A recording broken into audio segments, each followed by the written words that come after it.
Salut tout le monde, bienvenue pour ce 23e calendrier de l'Avent. Et oui, c'est déjà l'avant-dernier, c'est passé si vite. Et aujourd'hui, j'ai le plaisir de vous présenter Butterfly Beast. Alors, Butterfly Beast, c'est un manga de Yuka Nagate, une jeune mangaka qui a été diplômée des Beaux-Arts. En parallèle de ses études, elle a travaillé comme assistante auprès de mangaka, mais sa carrière débute en 1995 dans le Weekly Shonen Jump. Ensuite, de 2003 à 2006, elle va partir aux États-Unis où elle va enseigner l'art du manga, mais malheureusement son visa étant difficile à renouveler, elle ne va pas l'obtenir et va devoir rentrer au Japon.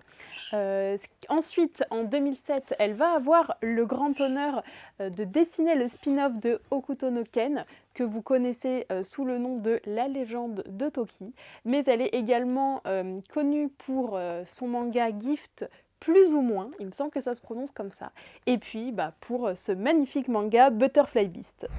Mais alors, de quoi parle Butterfly Beast? Et bien en fait, on va suivre l'histoire d'une jeune femme qui est une shinobi, mais qu'on appelle aussi kunoichi car c'est le terme féminin. Et si jamais vous ne savez pas, shinobi en fait c'est l'ancien terme pour ninja que l'on utilisait jusqu'à l'ère d'Edo. Et donc comme vous l'aurez compris, cette histoire va se passer donc à cette époque-là, plus précisément en 1635. Et en fait, cette jeune femme, elle va donc travailler pour le gouvernement. Elle va devoir éviter des attaques extérieures et en même temps, sa tâche principale, c'est de traquer les shinobi dévoyés, donc ceux qui se sont retournés contre l'empereur.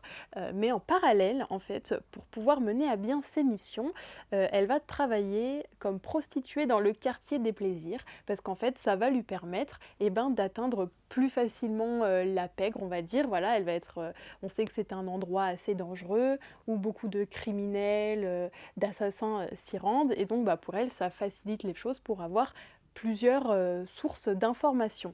Mais encore en parallèle de ça, il va y avoir une histoire de romance, puisqu'elle va traquer personnellement un homme qui était son amant autrefois et qui actuellement est un shinobi dévoyé. Et donc voilà, elle a encore des sentiments pour lui, mais en même temps elle doit le traquer et donc elle doit aussi faire face à elle-même quelque part dans ce manga-là. Et on va voir que c'est pas forcément évident.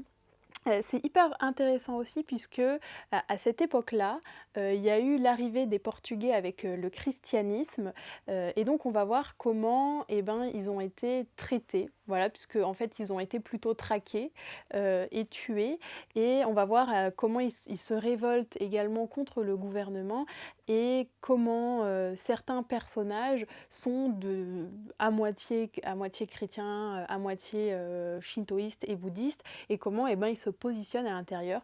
Donc c'est hyper intéressant d'avoir cet aspect politique et même je dirais géopolitique.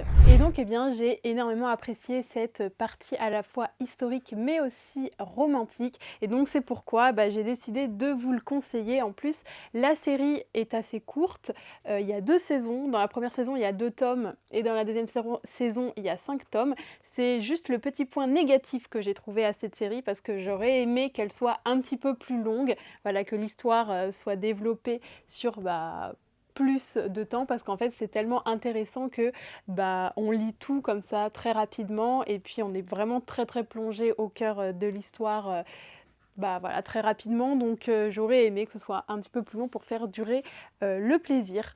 Et en tout cas, merci beaucoup d'avoir écouté cet avant-dernier calendrier de l'Avent. Pensez à vous abonner si ça n'est pas déjà fait, à activer la petite cloche des notifications, à mettre un like également et des commentaires si jamais vous avez des choses à nous dire. On a toujours un grand plaisir à vous lire. En tout cas, moi je vous retrouve dans une prochaine vidéo, mais aussi au 49 rue La Cépède. À bientôt!